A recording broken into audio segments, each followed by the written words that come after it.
저는 오늘 본 말씀 창세기 6장 13절의 말씀을 가지고 창세기 원역사 네 번째 시간 은혜 말씀을 함께 나누고자 합니다.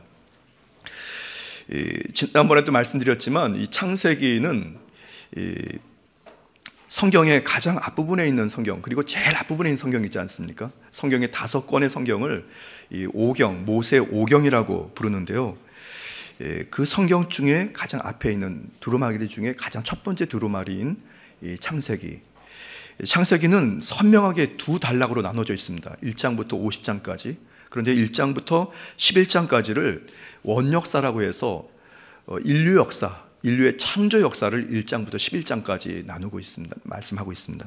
그래서 천지 창조, 또 인간 창조 시작을 해가지고 바벨탑까지가 이제 11장까지입니다.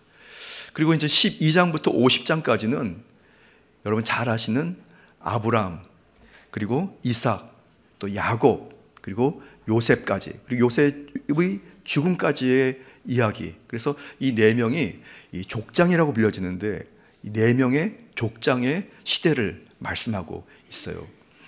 하나님께서 그렇게 이스라엘 백성들을 이끌어 가십니다. 아마 오늘까지 해서 이 원역사, 인류 창조의 역사를 오늘까지 하고 다음 주에는 이제 족장 시대를 시작하게 될 텐데요. 오늘은 본 말씀 근거해서 대홍수 사건, 그 다음에 바벨탑 사건의 이야기를 잠시 함께 은혜의 말씀 나누고자 합니다. 여러분 잘 아시는 대로 대홍수 사건과 바벨탑 사건 벌써 연상이 되시죠, 여러분? 첫 번째는 말이죠, 대홍수 사건인데 인류 모두가 죽었다고 한번 상상해 보십시오. 노아의 식구들 8식구들만 살아남고 다 죽는다고. 이게 상상도 못할 일입니다. 이거는 뭐 인류 큰 전무후무한 재앙인데요. 이 대홍수 사건을 오늘 두 가지 말씀을 나눌 텐데, 첫 번째는 인간의 죄로 인한 하나님의 심판 사건이었다는 겁니다. 한번 같이 고백해 보실까요? 인간의 죄로 인한 하나님의 심판. 이유가 분명한 거죠.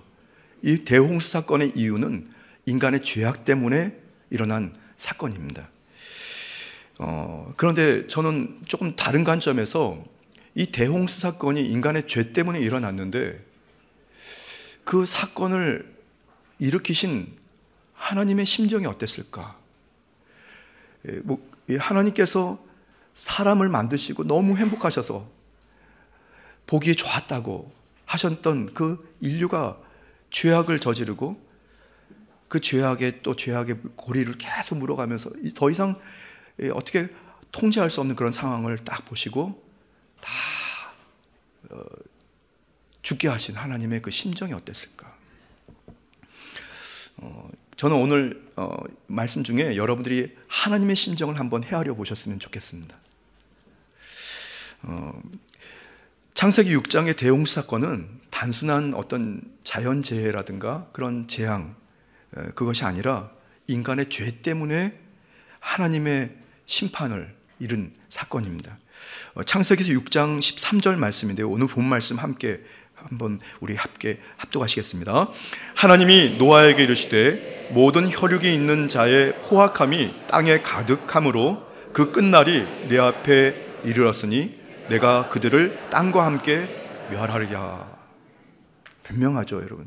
그 상황이 정확하게 나옵니다. 모든 혈육이 있는 자의 포악함이 땅에 가득하다고.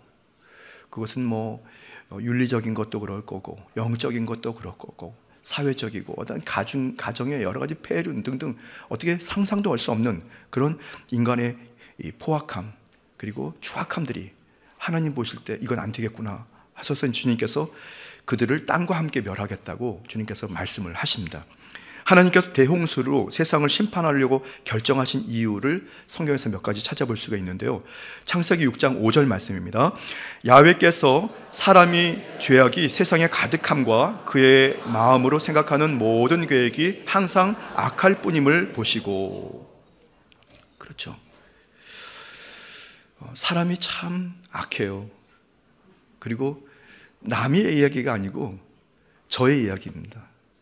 아니면 혹시 여러분들의 이야기도 될 수 있다고 저는 생각합니다. 사람이 악하면 어떻게 저렇게 악할까 할 만큼 말이죠.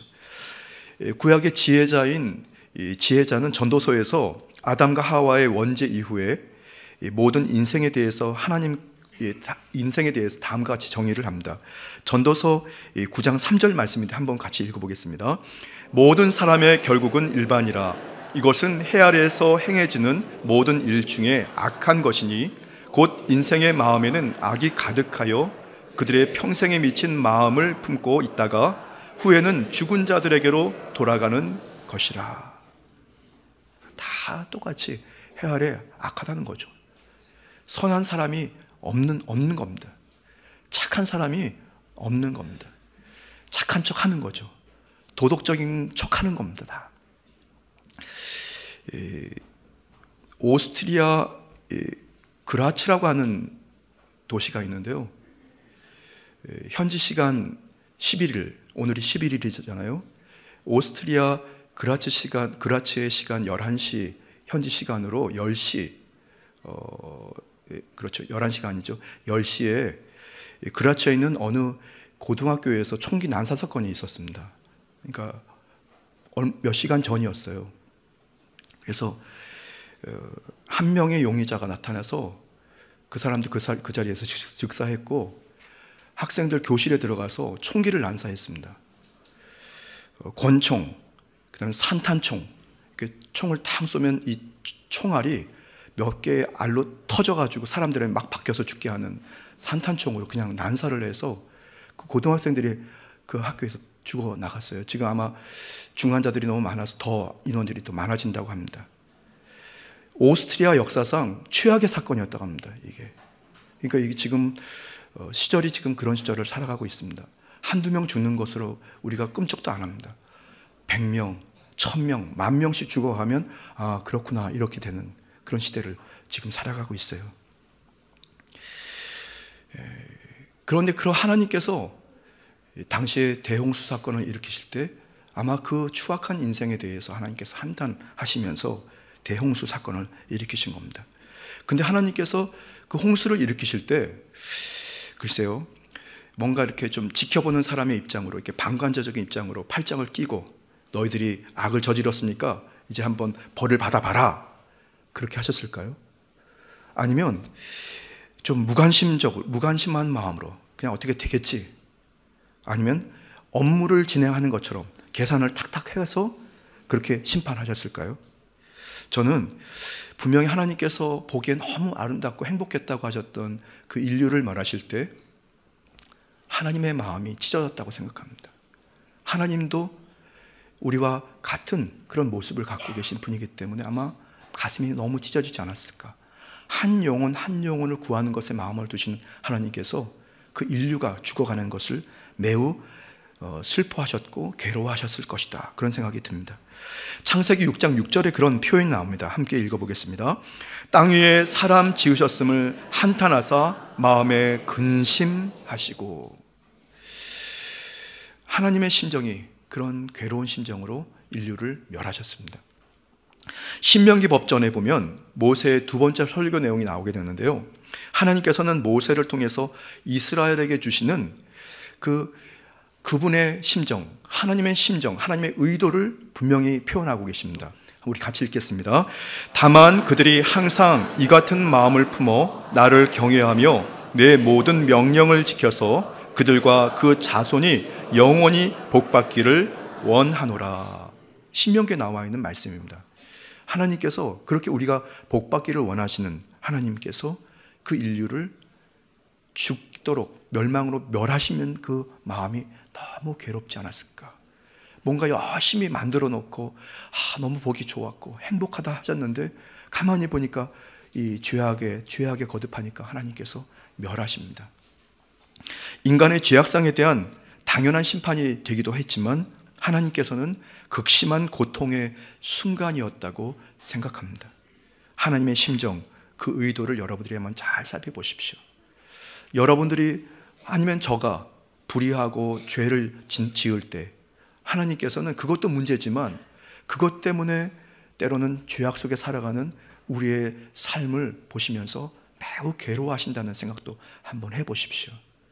실제로 저와 여러분이 범죄를 저지르고 죄악을 행했다 할지라도 하나님께서 우리를 변함없이 사랑하고 계신 것을 믿으시기를 예수님 이름으로 축복합니다.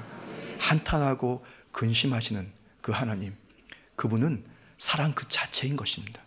여러분들이 그 사랑의 은혜를 이 시간에도 공급받고 그렇게 구원의 자리로 여러분들이 인도함을 받은 것을 감사하게 되기를 바랍니다. 자, 첫 번째 대홍수 사건에서 우리가 살펴볼 수 있는 것은 인간의 죄로 인한 하나님의 심판, 거기에는 하나님께서 극심하게 괴로워하셨고 너무너무 고통스러우셨다는 것을 여러분 꼭 기억하십시오. 두 번째 대홍수 사건에서 우리가 좀 살펴보아야 할 것은 하나님의 인내의 시간이 이제 시작됐다는 것입니다. 함께 고백해 볼까요? 하나님의 인내의 시기. 인내의 시기. 두 번째 하나님의 인내의 시기입니다. 대홍수 사건 이후에 방주에서 노아가 나오자마자 식구들과 함께 단을 쌓고 번제로 하나님께 제사를 드립니다. 이에 하나님께서는 그 제사를 받으셨다고 성경은 말씀하고 있고요. 그리고 그때 하나님께서 이 인류를 이제 심판하리라, 멸하시리라, 대홍수 사건 말고도 말이죠, 죄를 지으면 그렇게 하시라고 마음먹었던 것을 이제 바꾸기 시작하십니다. 인간에 대한 그 어떤 기준을 약간 조정하십니다. 마지막 때까지 심판을 미루겠다는 거죠.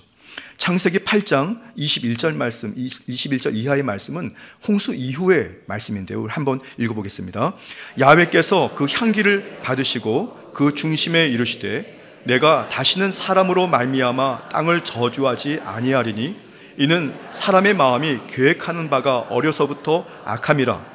내가 전에 행한 것 같이 모든 생물을 다시 멸하지 아니하리니 땅에 있을 동안에는 심음과 거둠과 추위와 더위와 여름과 겨울과 낮과 밤이 쉬지 아니하리라.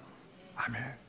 그래도 다행이고 감사한 것은 하나님께서 인류가 또 그 악한 죄를 짓고 더 이상 빠져나올 수 없는 그 추악한 곳에 살아간다 하더라도 멸하지 않겠다고 약속을 하신 것인데요.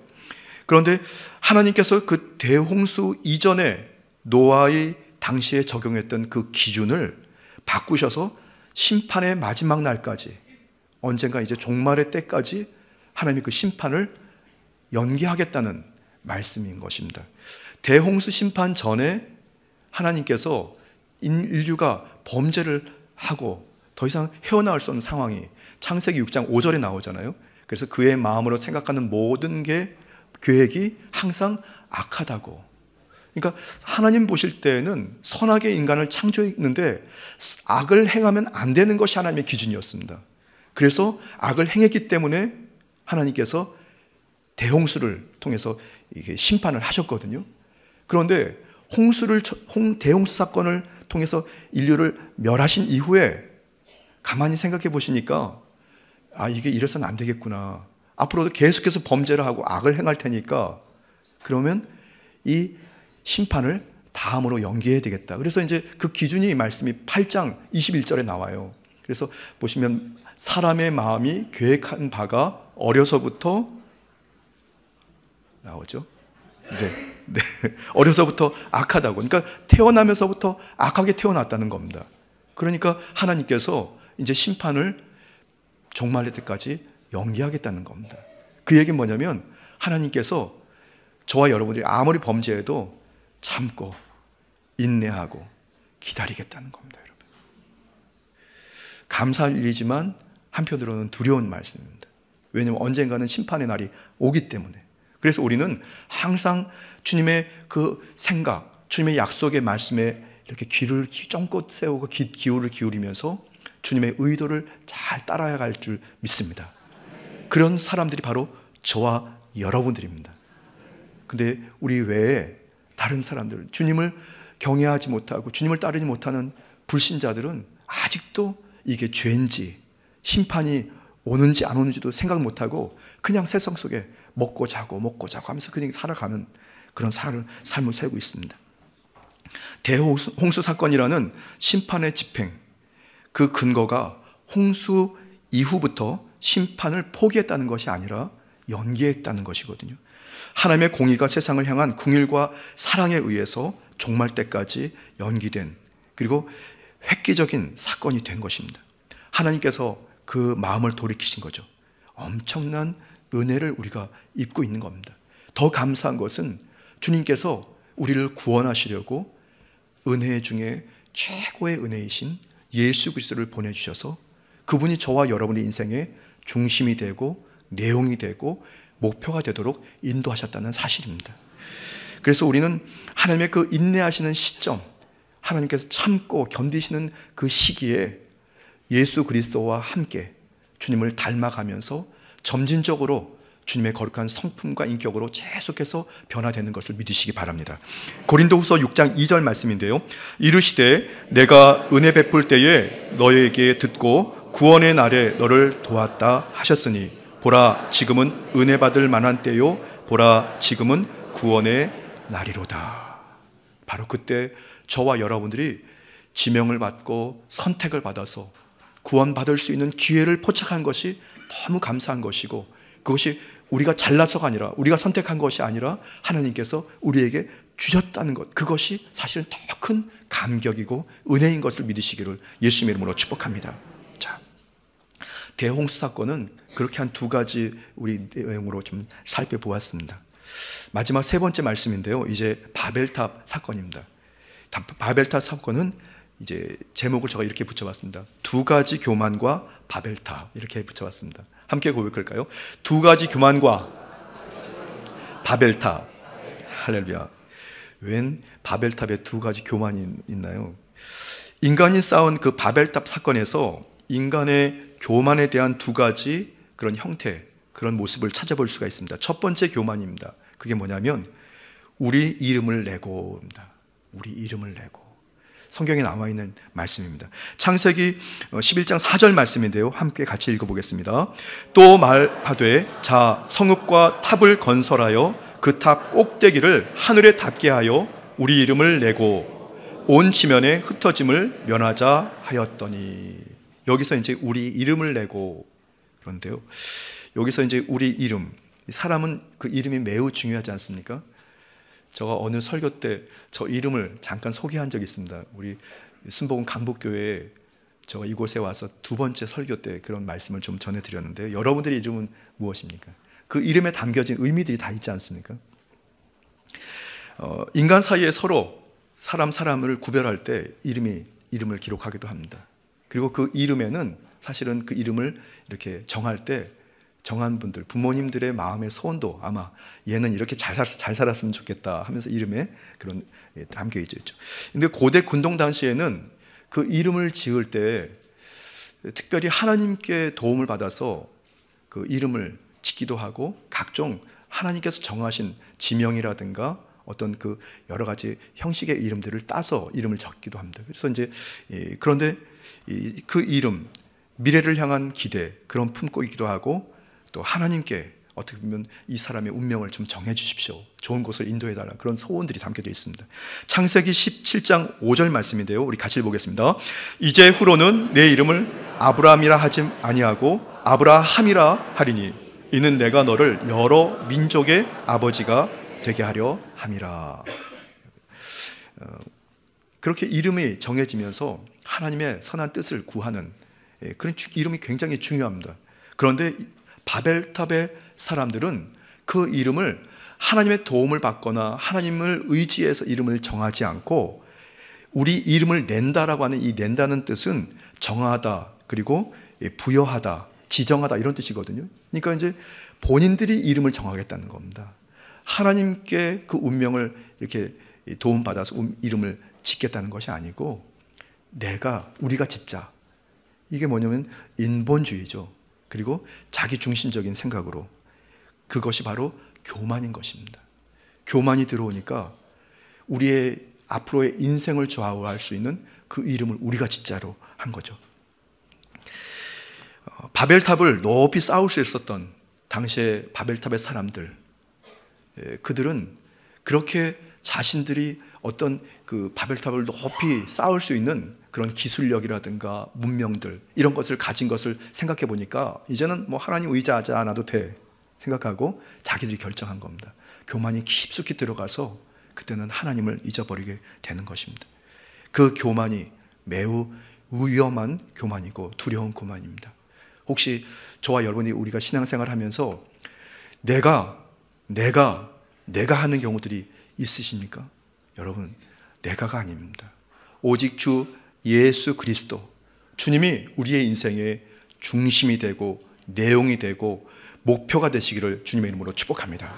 그때 우리의 교만이 사라지지는 않더라도 움직일 수 없도록 하나님께서 통제해 주시고 주 오실 때까지 하나님의 거룩의 모습으로 주님 우리가 닮아갈 줄 믿습니다. 두 번째 교만이 있습니다. 두 번째 교만은 11장 4절에 나와 있는데 흩어짐을 면하자라는 뜻입니다. 나옵니다. 11장 4절 말씀 우리 같이 한번 또 읽어볼까요? 또 말하되 자 성읍과 탑을 건설하여 그 탑 꼭대기를 하늘에 닿게 하여 우리 이름을 내고 온 지면에 흩어짐을 면하자 하였더니, 흩어짐을 면하자 하였더니, 이 뜻이 뭐냐면 여기가 좋사오니 여러분들, 그야말로 현실에 안주하는 신앙입니다. 여러분, 바벨탑의 사람들은 하나님의 통제하에서 벗어나서 스스로의 공동체를 이루고 자기들의 뜻과 계획에 따라서 어떤 체제를 유지하고 살아가는 것을 기뻐하게 되는 거죠. 여러분, 교만의 극치인 것입니다. 이 바벨탑의 사람들이 그렇게 살아가고, 하나님의 창조의 섭리는 생육하고 번성하여 땅에 충만하라고, 그 얘기는 뭐냐면 흩어지라는 주님의 명령이었습니다. 있는 자리에서 머물러서 우리 여기 잘 먹고 잘 삽시다 하는 것을 끝나는 것이 아니라 그 후손들이, 그 다음 세대들이 자꾸 번성해서 자꾸 뻗어나가야 되는 것을, 그 하나님의 그 창조 명령인 것을 꼭 기억하게 되기를 바랍니다. 부모님이 자기 자식들을 그 품 안에 끼고 앉아서 야, 이렇게 살아가라 다 코치하고 나면요, 이 자녀가 번성할 수가 없습니다. 그래서 자녀들을 자꾸 세계 곳곳에 뻗어나가도록 도와주셔야 됩니다. 사진이 하나 보여주실 텐데요, 질문 하나 드릴게요. 여러분, 아이고 좀 먹음직스러운 과일들입니다. 여러분 그냥 보기에도 보기 좋죠. 여러분, 근데 과일들을 가만히 유심히 보면 말이죠, 대부분 동글동글합니다. 뭐 사각형 아니면 뭐 삼각형, 별 모양 이런 거 거의 없습니다. 다 동글동글하죠. 여러분, 수박, 뭐 배, 오렌지, 뭐 대부분 다 그렇습니다. 열매들이요. 질문 하나 드리겠습니다. 왜 열매들은 동글할까요?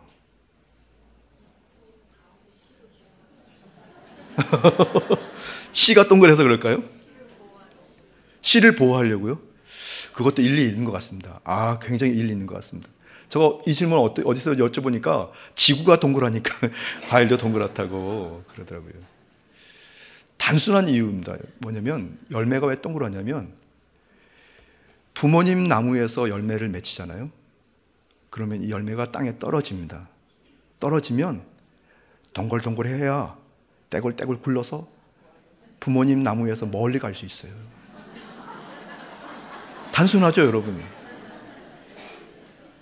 그래야 그 열매가 삽니다, 여러분. 그런데 어머니 나무에서 열매가 떨어져서 어머니 위에 뿌리를 내리게 되면 어머니도 죽고 자식도 죽어요, 여러분.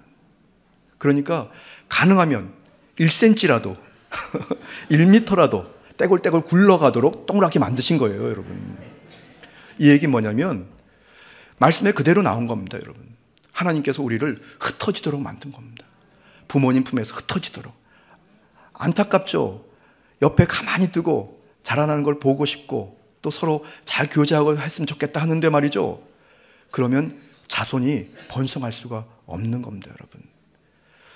호된 비바람을 맞으면서 시련과 고난을 겪으면서 부모 수에서 떠나가서 그 자녀가 거기서 잘 견디고 그리고 살아나면 다시 그 자손들이 또 번성하게 되는 것입니다.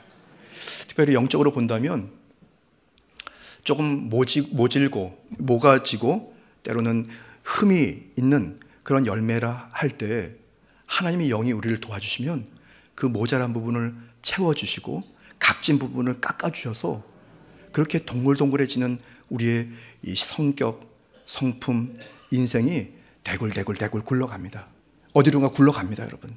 그런데 세상에 각지고 모난 그런 성품과 인격, 그런 인생을 살아가는 사람들은 모체에서 떨어져서 그냥 거기서 다시 뿌리를 내리고 죽습니다, 여러분. 저와 여러분들이 매일매일 성령의 도움을 받아서 말씀의 기준으로 다시 깎여지고 채워지고 다시 깎여지고 채워져서 동글동글한 열매같이 많이 여러분들이 흩어지게 되기를 예수님 이름으로 축복합니다. 그러면 하나님의 창조의 법칙처럼 번성하고 창대하게 되는 하나님의 큰 기적의 역사가 여러분 가게와 우리 순복음 강북교회에 있게 될 것을 믿으시기 바랍니다. 자, 그런데 이거 참 안타깝게도 바벨탑의 사람들은 그것을 거슬렸습니다. 교만이 안에 들어오니까 하나님의 약속의 말씀처럼 흩어져야 되는 그 인생을 흩어짐을 면하자고 있는 그 자리에 다 모여라. 우리 생각이 맞는 사람들과 모여라. 너희 생각과 맞는 사람들이 모여라 하면서 말이죠. 그렇게 흩어짐을 면하자고 합니다. 하나님께서 그들을 그 바벨탑을 무너뜨리게 하시고 하나님께서 결국에는 흩으십니다. 왜냐하면 살리시려고. 창세기 1장 28절 말씀 우리 한번 읽어볼까요? 하나님이 그들에게 복을 주시며 하나님이 그들에게 이르시되 생육하고 번성하여 땅에 충만하라. 땅을 정복하라. 바다의 물고기와 하늘의 새와 땅에 움직이는 모든 생물을 다스리라 하시니라. 말씀 그대로입니다, 여러분. 그렇게 번성하도록 만드셨습니다. 그런데 바벨탑의 사람들은 그와 반대로 흩어짐을 면하자고 하면서 하나님의 명령에 의도적으로 거부하고 또 교만을 극치를 보입니다.